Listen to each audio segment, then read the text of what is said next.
السلام عليكم ورحمة الله وبركاته. ازيكم حبايبي؟ عاملين ايه؟ اهلا بكم في قناتي نكهة البيت طعم وريحة. النهاردة هعمل معاكم ايه؟ فرخة بلدي. هنحشيها النهاردة سوا سوا، نحشيها مع بعض. انا جبت صينية كده، حطيت فيها معلقة سمنة كبيرة، شغلت النار. طبعا عندي الفريك اهو.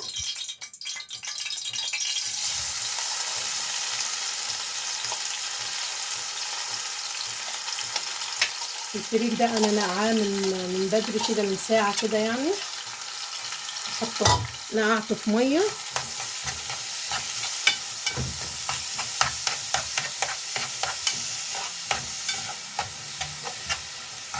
هناخد تشويحة كده في السمنة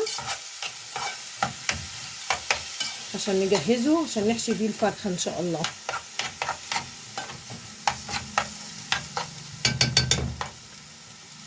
نعمل التوابل بتاعة الفريك. شوية ملح،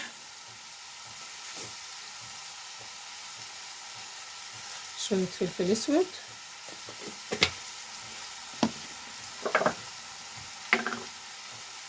وشوية كزبرة. ده كله ده بيطعم الفريك ان شاء الله، بيبقى تخلي طعمه حلو.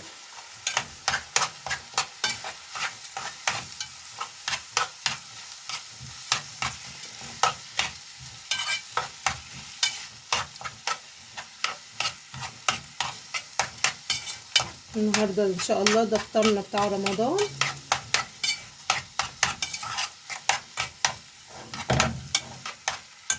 وهنا في حلة على النار اهي، حاطه فيها ايه؟ المية عشان تغلي.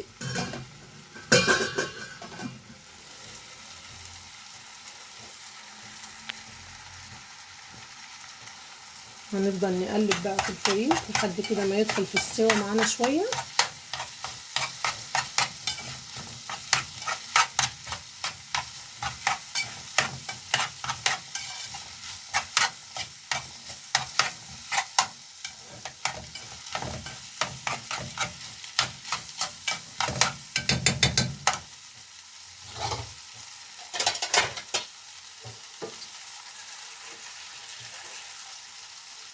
هنزوده برضو شويه ميه عشان يبقى ايه، يستوي كده، عشان يبقى حلو وهو داخل في نحشي بيه الفرخه يعني. هسيبه على النار لحد ما يتشرب الميه دول. انا مكترتش ميه طبعا عشان لسه الفريك هيستوي جوه الفرخه، شويه صغيرين كده بس يتشربهم. بعد كده بنوطي عليه ونحشي الفرخه على طول ان شاء الله مع بعض. نشوف كده الفريك، شايفين استوى ازاي؟ هو ده كده السوا بتاعه. وهدخله في هحشي بيه الفرخه بس يبرد شويه، وهحشي بيه الفراخ. شايفين ادي الفريك، سبته بس يبرد شويه، هو لسه ما بردش قوي عشان احشي بيه الفرخه. حطيت هنا الميه عشان تغلي كويس. هحط فيها بقى ايه؟ قرنفل وحبهان وقرفه وورق لورا، اي حاجه انتوا عايزين تحطوها زودوا براحتك. هنحشي بقى الفرخه، طبعا شطفاها وغسلها كويس. هنحطه ايه، نحشي بقى فيها الفريك.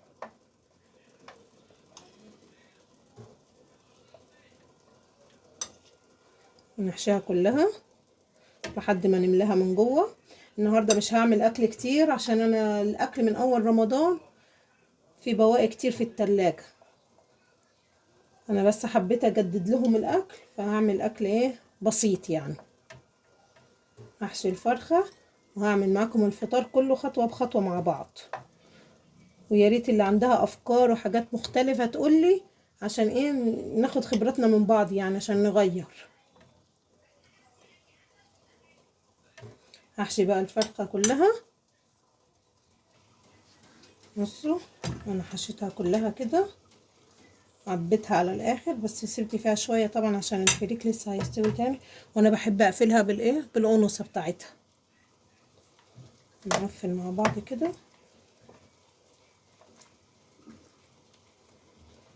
نقفل الفرخه.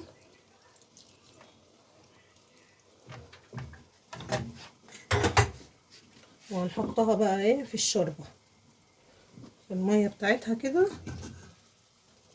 بصوا هي بتغلي. ادي فرختنا بتاعتنا بتاعت النهارده.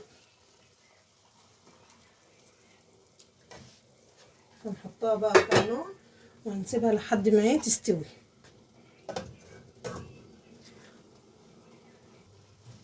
بصوا يا حبايبي، عملت الفراخ اهي. اجيب معلقه بس. شايفين اهي الفراخ بتتسلق على النار. هحط لها شويه فلفل اسود، وانا حطيت لها ملح. هحط بس للشوربه فلفل اسود كده عشان يديها الطعم والنكهه، عشان زي ما انتوا عارفين ان احنا بنحب الفلفل الاسود خالص. وبعد كده ايه،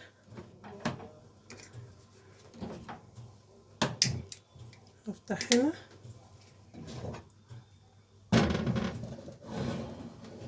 واحط دي هنا. احط حله على النار. هعمل معاكم الكوسه. شايفين الدمعه دي اللي احنا عملناها اول يوم رمضان مع بعض؟ انا طلعت منها كيس عشان ايه، هعمل بيها الكوسه.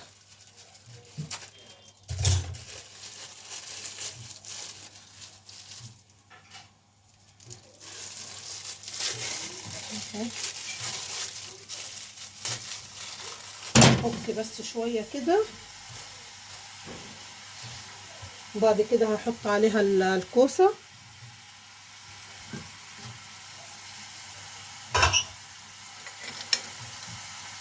هاخد شويه شوربه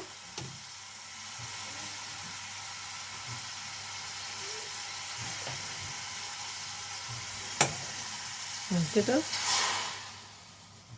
عشان تفك بس شويه كده. تمام. شايفين انا مقطعه الكوسه اهي. هنحطها بعد ما تفك شويه دمعه كده.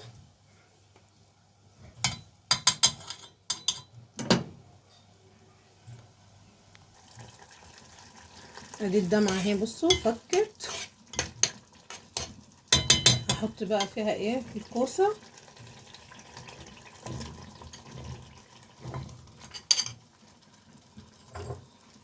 هنقلب بقى في الدمعه وهزودها شوربه.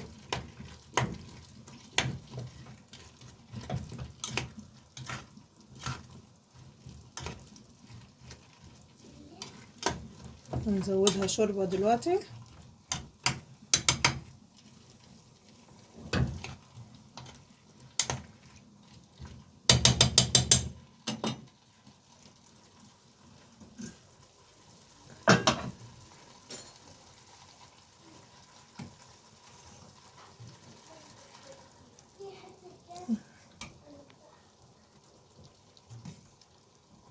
نزودها بقى كلها شوربه عشان تستوي.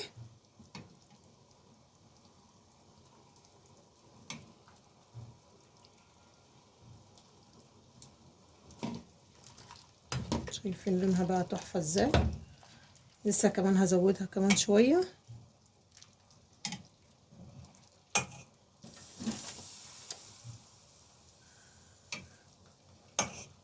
بيت الشوربه اهو. عندي بقى شويه الفريك دول اللي زايدين من الحشو. هعملهم شوربه فريك بالفلفل الاسود، بس هتاكلوا ايه صوابعكم وراها ان شاء الله. احلى من شوربه اللسان عصفور. باقي الفريك كده اهو. هزوده وهعمل له طشه برضو. هوريكم يعني كل حاجه.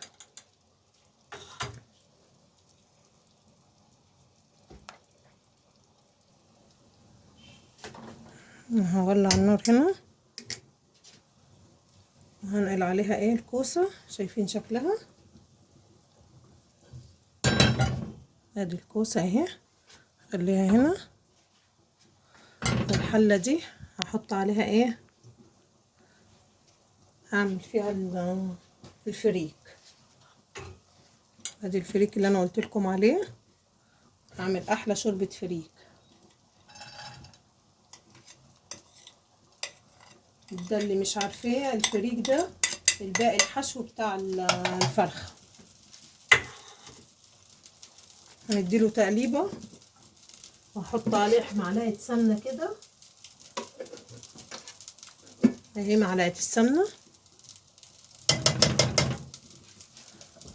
نقلب في الكوسة كده، ده هنديله تقليبة وبعد كده هزوده ايه شوربة، وهحط له طشة كمان. هعمل له تقلية بالثوم واروح حطها عليه، هي زي طشة الملوخية.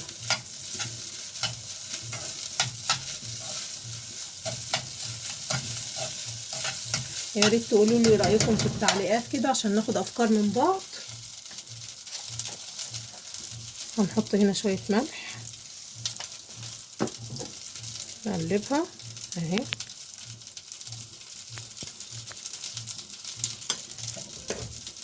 نقلب، نحط ايه كمان شوية فلفل اسود، ونسيبها بقى لحد ما تستوي. هغطي عليها وهدي النار عشان تبقى ايه مستوية على الاخر، تستوي براحتها يعني. كده هغطي عليها. ده هنقلبه بقى في السمنة زي ما قلت لكم.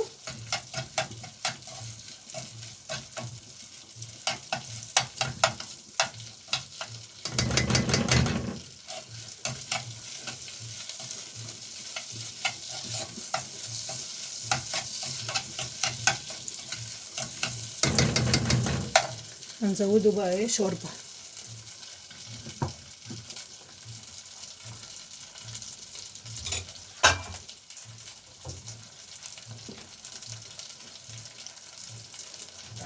كده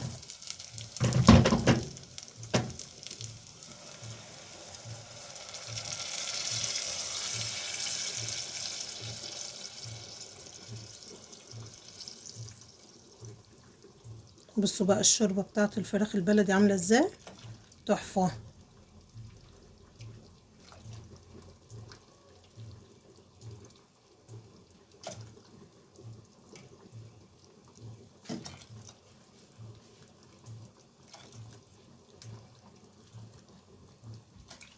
هي الفراخ لسه ناشفة، لسه مستوتش، هسيبها تستوي براحتها وهزود الشوربة بتاعتها. شايفين؟ ادي اهي شوربة الفريك، احط شوية كمان.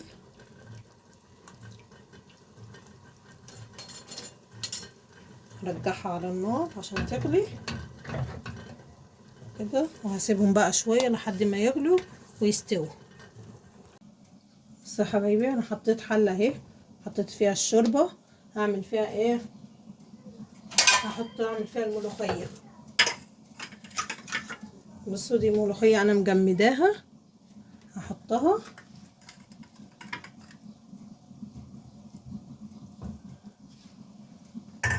بعد ما تخلص هوريكم تعملها. ادي شكل الملوخية، شايفين الملوخية شكلها اخضر ازاي وجميل. دي انا مفرزاها عندي في الفريزر.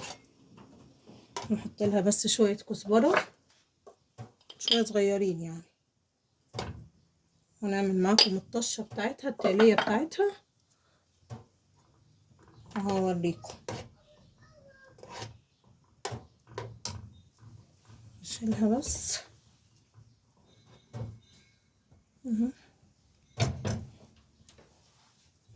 احط، اعمل التقلية بتاعتها الطشة.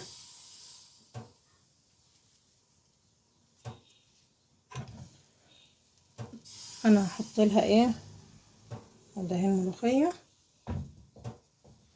طبعا ما تغطيش عليها عشان طبعا ايه ما تسقطش في قعر الحله.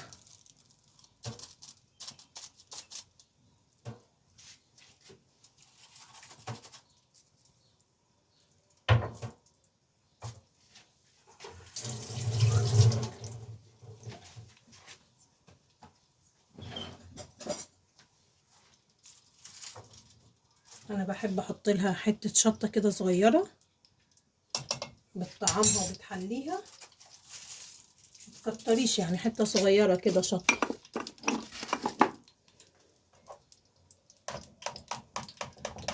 تقلبيهم كده مع بعض. هتعملي التومه بتاعتها.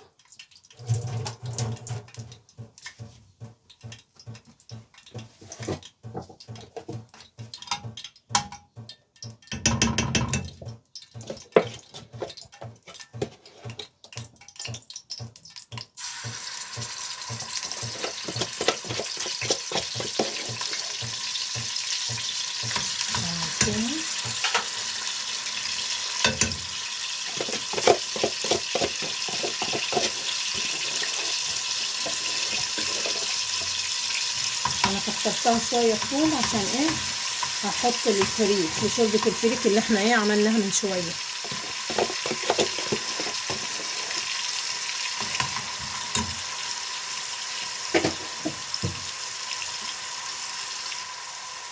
اهي الطشه خلاص تحمر. احط معاها ايه شويه كزبره حلوين كده،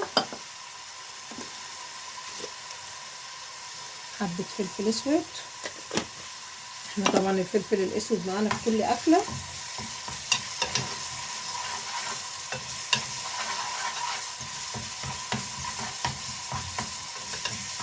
احنا مش عايزينها تحمر خالص عشان ما تمررش معاكي في الاكل، يدوب يبقى لونها ذهبي كده.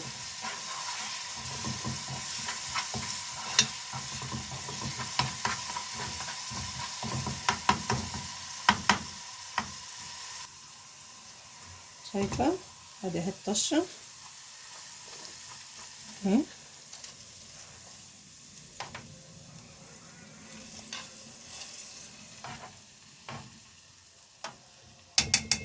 هحط كمان على شوربه الفريك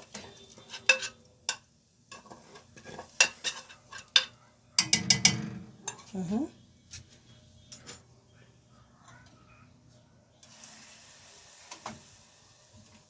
شايفين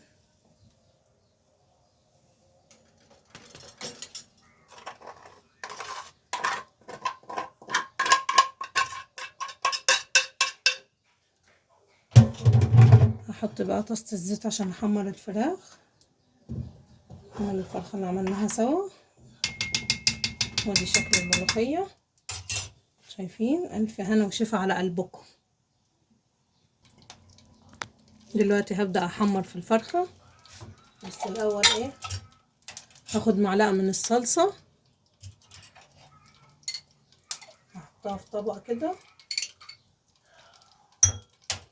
طبعا الصلصة اول ما اتفتحت لازم تحط عليها شوية زيت وتقلبيها. احط شوية زيت.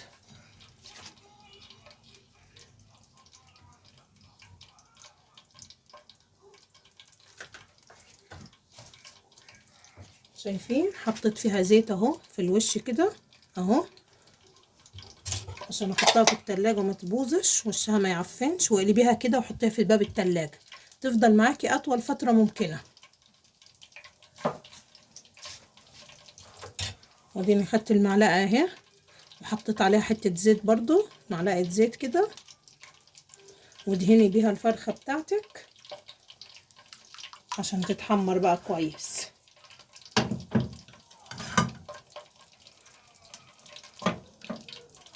حاطه لها اهو الزيت على النار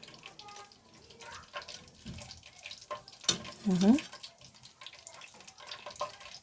دهنيها كويس وفي الزيت السخن حمريها. حطها بقى على النار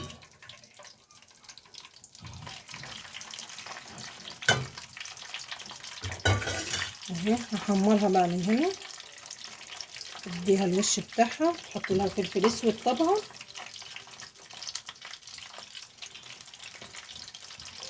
ادي شكلها، وهتسيبيها تتحمر. ادي عصيرنا بتاع النهارده، وادي البلح، وادي بلح بالمكسرات، ده بالكاجو وده باللوز اهو. ده باللوز، ده انا عاملاه في البيت، انا اللي فاتحه التمره وانا اللي حشواها، شايفين؟ وده بالسمسم. الحاجات دي كلها مفيده، بصي تفطري بيها بألف هنا وشفا. بصي المكسرات اهي، ادي لوز وسمسم وكاجو، وادي البلح الساده اللي يعجبه ياكل اي حاجه، والف هنا وشفا على قلبكم. وادي اهو عصير المانجا بتاعنا، وهوريكم بقى الاكل. ادي الاكل بتاعنا النهارده، ادي الفطار، شويه الرز والفرخه اللي حشيتها معاكم، ودي شوربه الفريك، شايفين شكلها عامل ازاي؟ وادي الكوسه، وادي فريك تاني اهو، والملوخيه اهي اللي عملناها سوا. على الفريك بقى هعمل ايه؟ هعصر عصره ليمونه كده هنا وهنا كده. وعلى الفرخ طبعا هنحط شويه فلفل اسود اهو عشان تنكه الاكله. وبألف هنا وشفا، وكل سنه وانتم طيبين، وما تنسوش تعملوا لي اللايك والاشتراك عشان قناتي تكبر بيكم.